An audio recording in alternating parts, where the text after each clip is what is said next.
Entrepreneurs 11, which is going to be a fireside chat. It's going to be a freewheeling chat between me and a set of illustrious entrepreneurs. So, for the first episode, I have with me Mr. K. Ramkumar. He's the founder and MD of the Leadership Center. Sir, welcome to Entrepreneurs 11. Thank you for having me, Jayesh. Lovely connecting back to a friend and a colleague. I know you from the time you were in your post-graduation, so such a lovely feeling. Thank you. The feeling is mutual, sir. So we'll quickly jump into the first segment, which I call Gully Cricket. So if you could share something about your childhood, about your native place, what are your earlier memories? See, I am a born and bred, uncorrupted Shemite, right? And for all of you getting prepared to watch cricket, wear an yellow jersey and cheer for the only team which you know will come to the finals. And you also know that they permit other people to win so that to keep the competition alive. Right, now you know where I grew up and so that is it. And from by and large, a very unconventional maverick, wanted to be an engineer, wasn't good enough because my focus was on 20 other things. Sports was a big passion. Loved to really be part of activism. Was one of India's biggest student union leaders in my time. And I say it proudly, right? As young people, we should be worried about what is happening in the society, and we should make a stand for it. And I'm not saying burning buses, throwing stones, those kind of stuff. To be able to courageous to really put your voice out without fearing the trolls. And there were trolls those days. The trolls those days were the graffitis, right? Publicly written, right? So the stand up. So I was a very young student union leader in my time. Made a stand for against a program against Tamils in Sri Lanka and a variety of other things. Okay. So bottom line is accidentally I am where I am in my life. It is just that I don't say it in a light manner. It's just that I've always trusted my heart, used my head to really temper it, and done what I think needs to be done.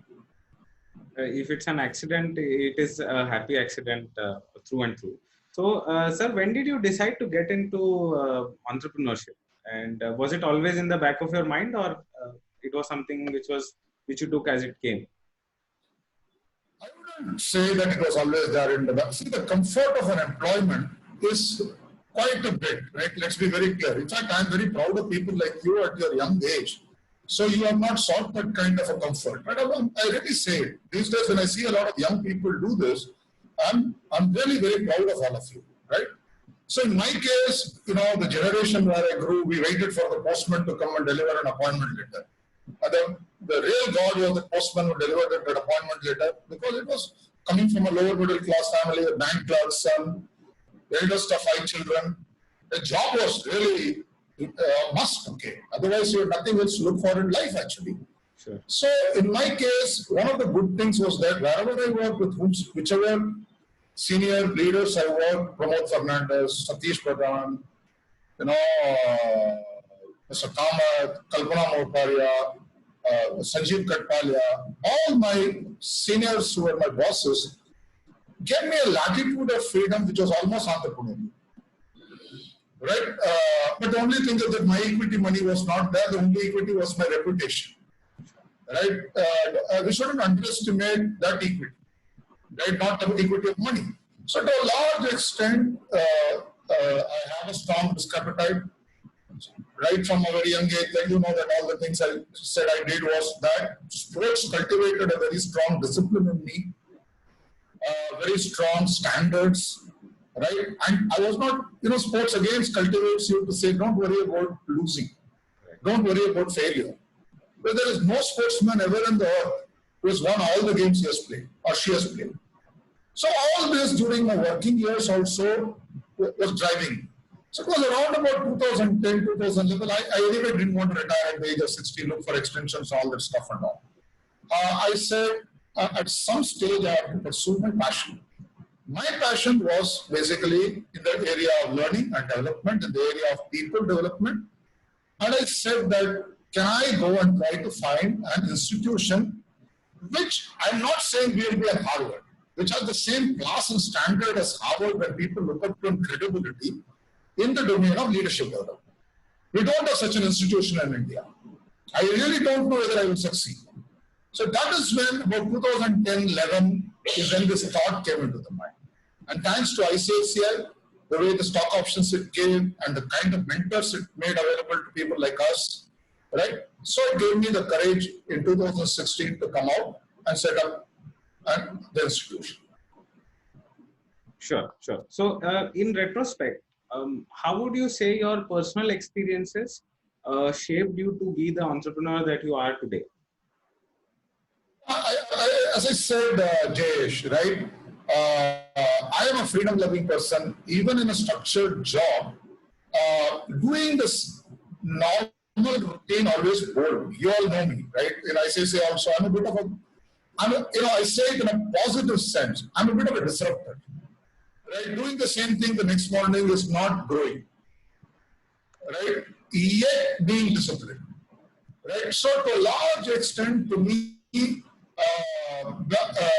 let's take for example the ICICI Manipal Academy for Banking and Insurance, right? Which is what we did in ICICI. Right. We asked a question by saying if you have to recruit 25,000 people in a year, and out of it, 6,000-7,000 have been management graduates. That kind of a supply doesn't exist in the country. You can either sit down and curse the country, curse the education institution, or you can go and do something about it. So that is when I had a word with Mr. Kamath and I had a very good partner in Ranjan Pai from Manipal Global Education. We went and set up an institution there. So the equity money was that of Ranjan Pai, but the idea came from ICICI Bank. Saurav Singh, Sriram, right, Suresh Ramasubramaniam. There are a lot of us, we sat down and envisioned this idea. ICICI, money came from somebody else.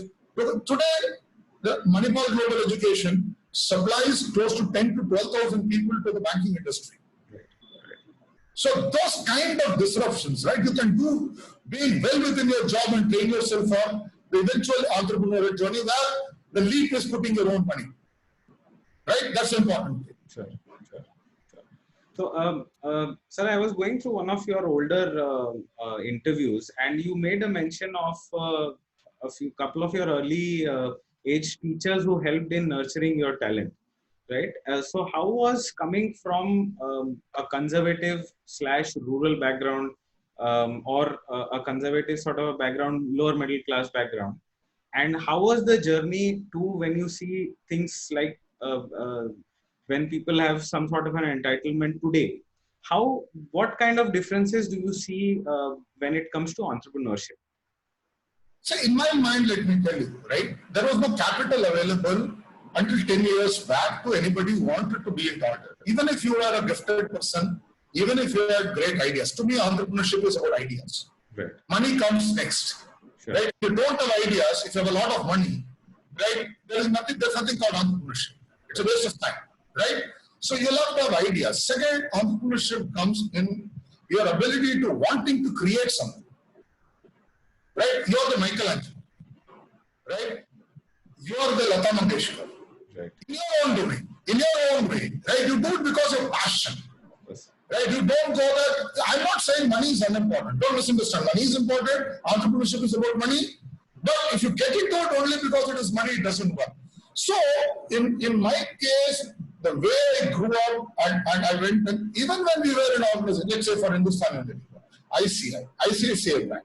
So if I was in Kidarpur factory, I never thought I was working for Hindustan Unilever. Kidarpur factory was my factory. I owned it. Right?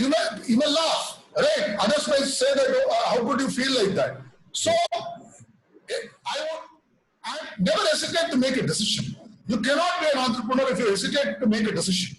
Right. In any domain, right? You got to make a decision, right? Not making a decision is not entrepreneurship. Right? So all these things were important for me. It's almost like in sports, right? So I played kabaddi, I played badminton. So in a kabaddi, when you went for a raid, you have to be very clear. Is it a defensive raid or is it an offensive raid? Sure. When you cross the line, if you don't have clarity, right? you're in trouble. That's decision making as a young boy, you made it. Right. At the end of the day. So in my mind, as I grew up, my sports, my mentors, and again, I don't agree with this piece by saying a winning obsession makes you a poor entrepreneur. Obsession, the word, right? When you're obsessed, then you fear. When you're obsessed, then your mind is not looking at alternatives. You would want to win, but like in sports, you say, I have my fair share of failures. Resilience, and I have the commitment to my cause and the passion to ride out these failures. To ride out, for example, this year is a killer year for a small company like us. Don't drop your head. Fight out. If your idea is good, if you put a good team into place, and you have the passion, the next year or the year after, like in sports, this game you lost, the next game you'll win. You play because you have the passion, right? And you don't want to win, but learn to accept reverses, learn to accept failures. Don't fret and fume over it. Sure. So we move on to the next segment called Power Play, right? So my question to you would be that if there is one line or if there is one word that you think or when you hold on to when you talk about leadership, which is the core driving force behind your venture, what would that be? You would have to create value more than for yourself. If entrepreneurship is about creating value only for yourself, right, it will never succeed. You definitely have to create value for yourself, but your mind has to say, I am here to create value to a large set of people. For some, it might be money. For others, it could be something else. As long as you can identify the value you can create for other people, right? You are a leader and an entrepreneur. But if you walk in to say, I am here to harvest value, you can, but it won't last. So would it be safe to say that you don't subscribe to the valuation game which is going on in the startup ecosystem right now? No right to really sit in judgment on whether it is right or wrong. I have chosen not to play it. Sure. In my mind, I believe that, for example, Leadership Center is not an organization which I want it to be evaluated on the basis of its P&L and balance sheet only. Leadership Center has to be evaluated on the basis 10 years from now. Mm-hmm. The number of leaders it was able to produce and the value it was able to generate in those organizations where these leaders exist. Right. If you are successful doing it, like ICICI was a factory of leaders. Sure. The ICICI leaders did not generate value only for ICICI.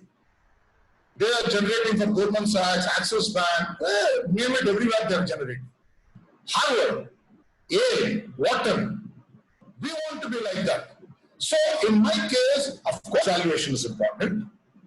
But if we end up generating valuation without having anything substantive on the table for it to last 100 years, that entrepreneur would have made money, well and good wishes for him or her. Entrepreneur will not be remembered like a Steve Jobs. Sure. So let me ask you a slightly spot of bother kind of a question. What has been your most harrowing moment? What has been your most difficult experience after you have become an entrepreneur? First day, 1st of August, I walk into Leadership Center, 750 square feet office here in Worli. Not a brag. You've seen the room in ICICI, right? Obscene, right? I didn't want it, I didn't underwrite it. Sure. So I'm there to walk into that office. And as I opened, and I'm used, right? Nobody ever opened, I have never opened an office door in my life. In my life, right? From my management training day, I never opened an office door. I opened an office door, walked in there, the sheer emptiness of it created a fear in the pit of my stomach. I was a clutch in the stomach. I said, idiot, what have you done? So that is when it dawned on to me, there is no business if there is no customer. So I sat down, opened my computer, looked for a socket to plug it. Suddenly I realized I do not have my IT help desk to start everything for me. Fortunately, I'm a techie, you know me. So I sat down, configured my Wi-Fi, then tagged my computer to it. Then I suddenly realized by saying, I have no emails to look for today. Not one. Neither have I sent one nor have I received one. It looked empty other than the Gmail. You know, it says that you are now on Gmail, right? Right. That again created a fear in the pit of the stomach. And there is no secretary really putting through a phone call to me. No phone is ringing. Not even my cell phone. Right? And then I said, what will I do the next minute? Such fear. And there is nobody to serve tea to me. 1 hour later, I have to walk to the pantry, make my own tea. I don't like this dip tea. I like to make my own ginger tea. So I went and made my tea, brought with a cup of tea. I said, how am I going to get through the day? It looked long. It was fear, dread. I said, it was not about money. Where will the money come from next? It was a sense of, you know, what happens? Well, you don't know what to do now. How do I start? Do I call somebody? Who do I call? How do I call? What do I tell them? Dread. 1st August we started the business, right? Ramkumar walking to the office. I wrote my first business in 1st August 2016. I started the company. The first contract of the business, not money, the contract in my hand was only on 5th of January 2017. I went through 5 full months just going meeting people, convincing them that we can add value to them. So the 5th of January connection, it seems still continued, sir, with you. It still continues. Auspicious day. Yeah, ICSS Foundation Day and my first contract for Leadership Center. True. And I made a decision, Jayesh, that I will not work with ICSA or take a rupee of business from ICSA for the first 3 years. Right. I did not want to moonlight. Sure. I wanted to know I will go and build a business. Sure. 3 full years, we didn't work with ICSA. Not a rupee. Sure. So apart from the first contract that you got, what has been the most exhilarating moment in your entrepreneurial journey? Honestly, the joy was to get back to the classroom on 17th of January with Shaparji Palanji. I will never forget them. My first client. Right? We didn't have Kautilya ready then. We did it in a hotel in Lonavala. To go there, stand there, and now you know, it is not the contract when the business started. It is only when you started serving the customer. Sure, sure. That first minute, right, you had goosebumps. You know that I've done so many sessions in my life. Right. That session, that minute at 9 o'clock, Shaparji Palanji walking in there, right, with I think there were 22 participants in the room. Vasant Sanskiri, my sponsor, standing there. That moment will never go from my mind. So, if there is one thing that you could change or improve from maybe the first few years or first few steps of your journey, specifically entrepreneurship or earlier as well, what would that be? If I would like to do something differently, what would I do? Okay, different is the question you're asking. At least I got you to wait for a minute, right? So that's no. This is important to think through because this might be a learning for not Russian selectivity. Sure. Because when you're an entrepreneur, the sheer emptiness of nobody around you. Right. To go and pick the first people who come to your mind. Sure. Not that they are not good people. It is just that they may not be ready for the ambiguity, uncertainty, and the complexity entrepreneurship throws.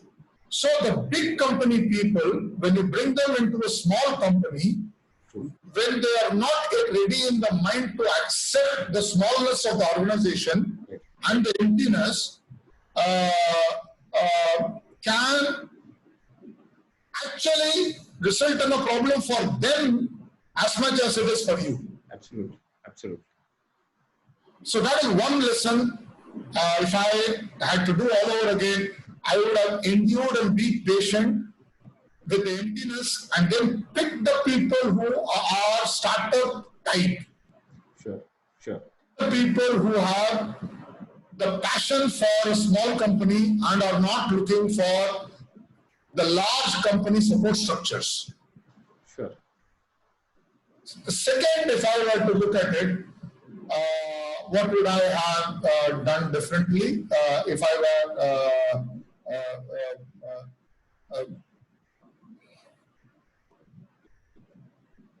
not be so impatient for writing a business? Okay. Right? It's almost like, where is the next business coming? Where is the next business? So it is only later when I met Mr. Chandrasekhar of now Tata & Sons CEO, a very good friend. Earlier he was in TCS, right? Right. The one who advised me. Chandra said, Ram, between the time you meet a customer, for a customer, however much you know them, for them to write a business, it will take 3 to 4 months. Because they have to make a decision. Right? Be patient. Right? So, if I were to do, I would not be so anxious in the first few months and be so impatient to write a business. So impatience is a virtue, I think, sir, for an entrepreneur. So probably in retrospect, you might be right. But okay, so I want to pick your brain on these two thoughts which you have just said. One is on judging people to collaborate with, right? So how do you pick people who are, quote unquote startup type? How do you judge that passion within the budget, right? So entrepreneurs have that money constraint always. I agree. So one of that I realized, right? If you pick up, at least for all the viewers, don't go by, I have no monopoly on truth. I am just presenting my experience because mine is only one entrepreneurial experience. Right. So mine is not necessarily a template, right? Because then I would be arrogant if I were to tell you this is how every startup should be run. Sure. My experience tells me that the first few people who pick up for the startup have to have a strong ambiguity tolerance. Have to be people who are not dependent on structure. Right? Also have to be people who are willing to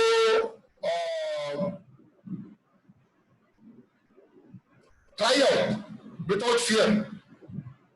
Right? So to say, let me try this. Sure. Should not be looking for you to be telling everything to them. Right. Do that, they have to be those self-initiators in terms of thinking. Right. They have to be structured, but they should not be dependent on structure. Right? One. But more important than all of that, the first 3 or 4 people who join you have to have the mentality of co-owners. True. I believe that every startup, though the first few people who join do not bring money as an equity, they bring their ability as an equity. Sure. So there have to be people who come with enormous passion for your business, as if it is their business. If they come in with an employee mindset, then they are looking for immediate salaries and immediate benefits, and those are the trappings. Sure. Now on the point you made about affordability, right? That's really where I believe honesty becomes very important for you. For an entrepreneur, at least in our case, we said, we'll have to sit down and tell a person by saying that in an entrepreneurial journey, there is only so much we can do in putting fixed salary on the table. Sure. We will, because everybody has to run a home. Right. Then we contract with them to say that the rest of it, right, we would have earned and put on the table. In my case, I have no problem sharing it, right? This is what I learned from Mr. Kaman. If I just shadow really putting into place how you build something, then really there's no point in it, right? A lot of people said, I went and asked a lot of people, how much of the profits, if you make, should I put on the table for my team? Right. We're not going to give stock options to start with, and anyway, my company is not going to be a big capital intensive company, right? It's a cash flow company. Sure. A lot of people said 5%, 10%, all that kind of a thing. I decided that we will do one third. One third of the profits will be shared with the key players. Right. One third will be retained in the company. Right. One third will come to the promoter. If the promoter does not take any remuneration, like me. Right. Yeah. So then you will be surprised. Right? If you have built a good business, by the time you are into second year, you will be able to pay your people, if you are built a business well, fairly equitably. Sure. So a lot of it is variable, right? We will come at the end of the year, but it also builds an entrepreneurial culture in your key senior people, because they know if become one third, the more the money they make. Right. So they grow as the company grows. Absolutely. So, slightly vague question, but would you say that you have changed as a professional when it so after you have become an entrepreneur?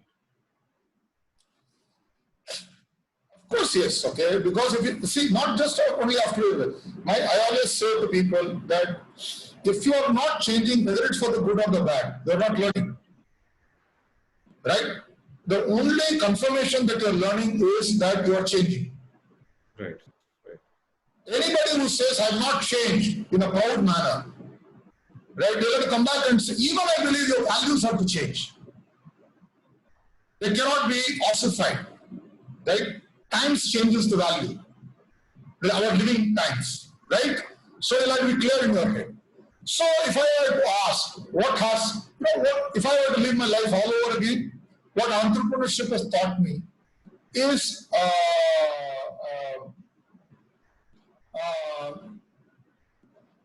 you can be fairly driving, you can be passionate, you can be uncompromising with respect to what you expect of people, but you can do all that without being intimidating. Right. One of my personalities in my working days, everybody who has worked with me will know, I was never impolite to people or abusive to people. Sure. I have to accept I was a fairly intense and intimidating personality. Right? I have learned to temper my intensity, moderate my intensity without losing it. Sure. And I've also learned how can I be inspiring and driving all of that without necessarily having to be intimidating. Right. The second big lesson I've learned in my life as I've grown is the value of listening to people.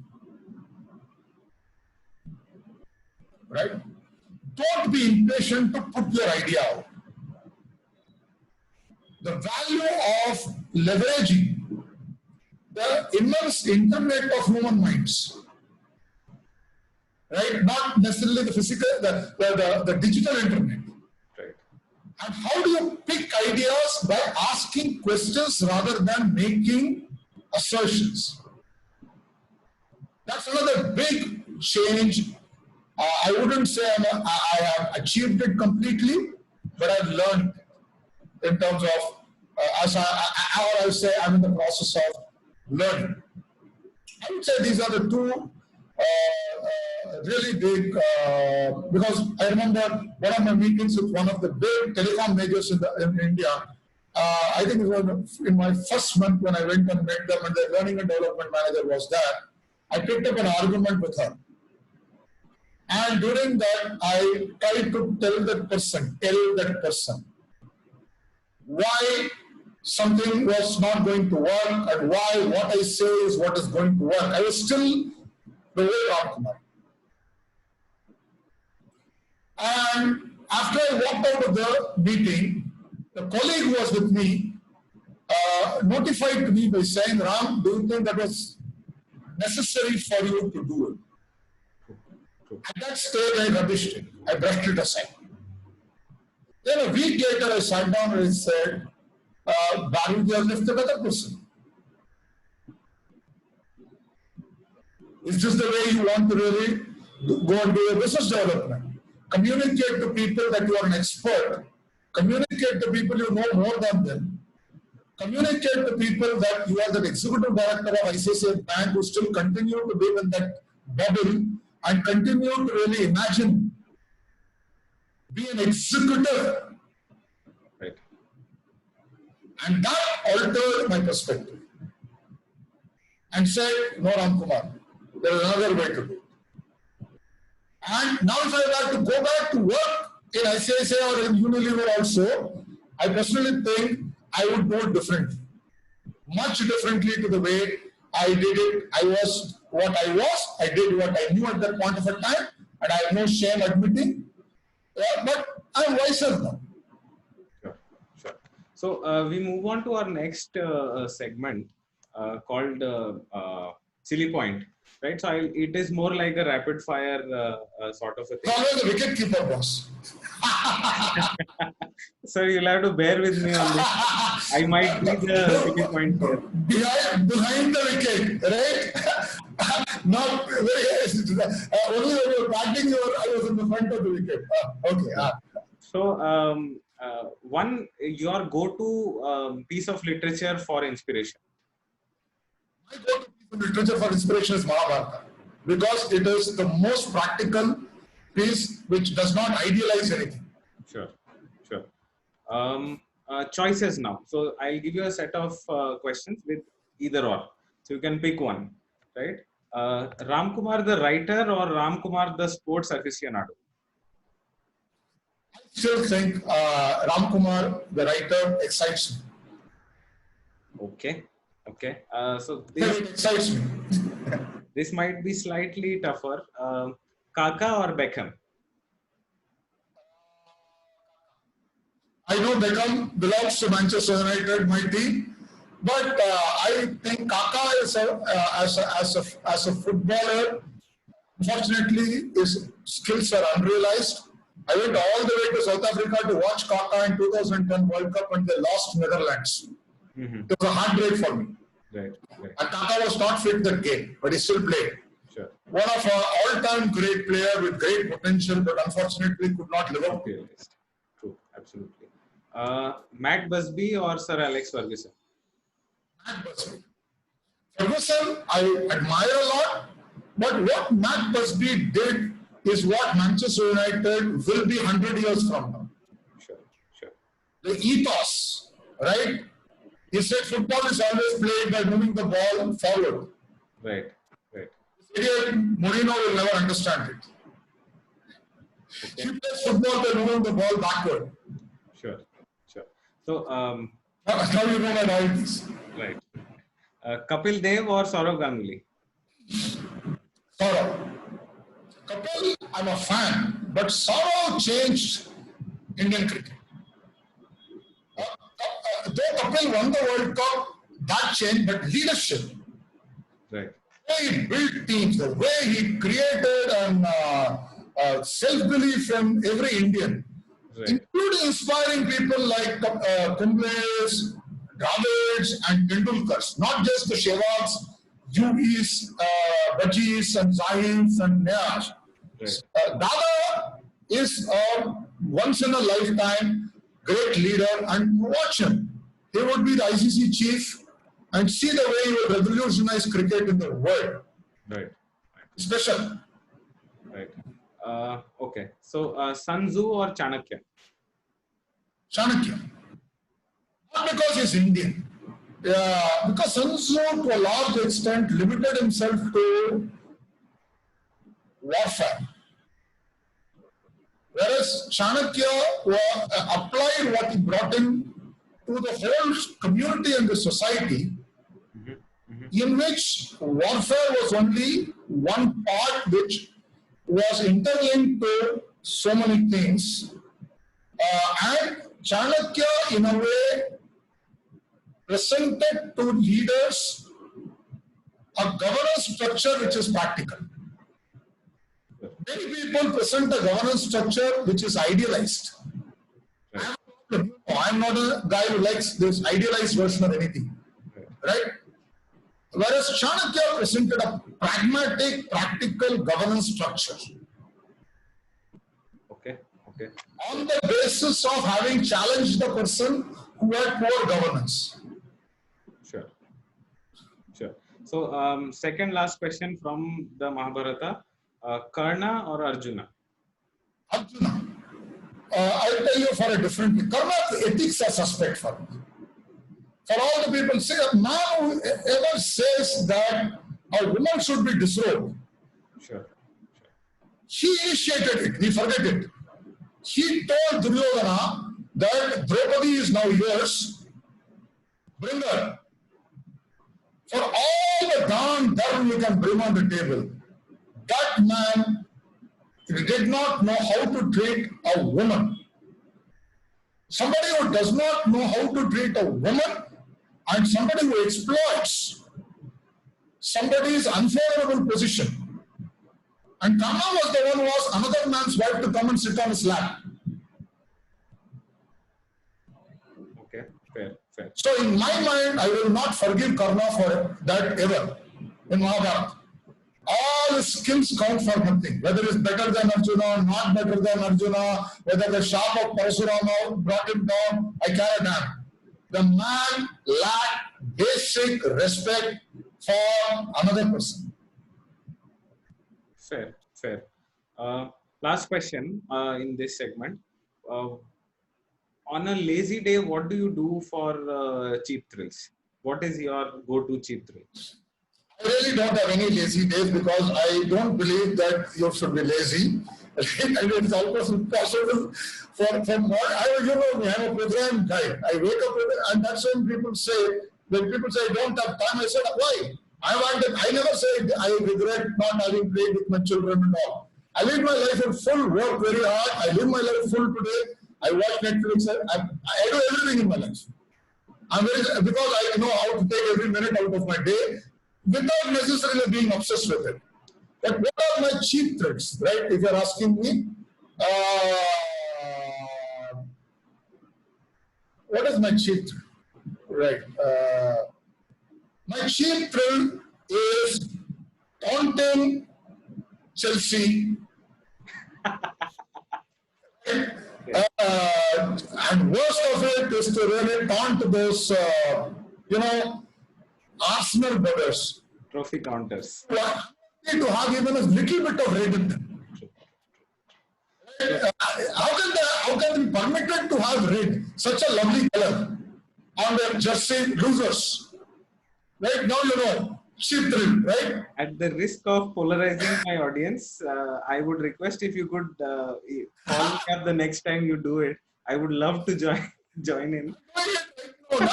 So the lunch table, I get such a joy to see Chelsea at 4 and United at 3. That was one of our horrendous years. United didn't do well this year, didn't deserve to be at 3. Right. I say it, right? But that we were one step higher than Chelsea was. Made my day, and on the last day. True. To see the Chelsea fellows cry, my heart's content, more than Man U winning. Rakesh Shah, if he's listening to, Fair, fair. So, sir, one You know last how question. cheap I am. No. Fair, fair. You are not alone in this And illustrious the thrill community. I get out of saying this. Absolutely, absolutely. Only So, blue permit. sorry? Only blue Right, permit is India just. right. Fair, fair. So, one last question, sir. Any parting words that you would have for entrepreneurs of all age groups but budding? My personal view about see, there's a young lady who used to work with Leadership Center. Then one day she came and said, "Ram, I want to be a designer." And this is Arundhati Kumar, wonderful person.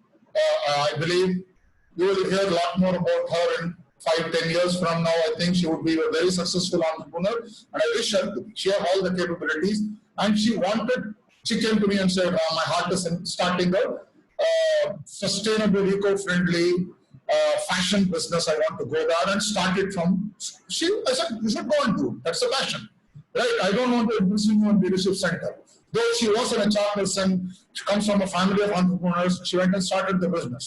Sure. A couple of weeks back, she called me up because of COVID, all that stuff, and she said, "Ram, this is what I said. I want to speak to you." So that is when I said, never get into entrepreneurship for name and fame. Sure. And never get into entrepreneurship with romantic notions. My belief is that an entrepreneurial venture is a back-breaking, nerve-wracking, and every day one step climb to the Everest. You will feel hypoxic. Right, right. So when my son is a trekker, so he put me on to one of those treks. Harkidon was a trek I did, and I was 19 kilometers, getting up about 1,000 meters in a day. Gajendra Singh, who was my coach, who was along with us, right? He told me, "Sir, never look up on a trek. It intimidates you. Never look down.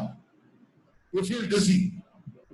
Just focus on the next step, the next breath, and the next hydration. Fair. Hydrate, breathe, next step." And if you do that continuously well, suddenly you'll know you've done 19 kilometers and you are now done 1,000 meters up. And that's when that temporary exhilarating feeling comes for you to say, "Wow, I didn't think I'll get through the day." And when I did it, I was 55 years old. Sure, sure. Yeah. So that's the advice I gave this young lady. Don't worry about it. The next step, tomorrow, the next week, after you set your direction, where you want to be, don't look up all the time. If you're a marathon runner, don't keep looking your time. It doesn't count. You're not a sprinter. Right. So so when you finish 25 years later, when the biography of your business is written by somebody, that is when the romance comes. Don't look for it every week. Don't look for headlines in the newspaper. Don't look for the Entrepreneur of the Year award. They're all waste of time. Half of it is fraudulent.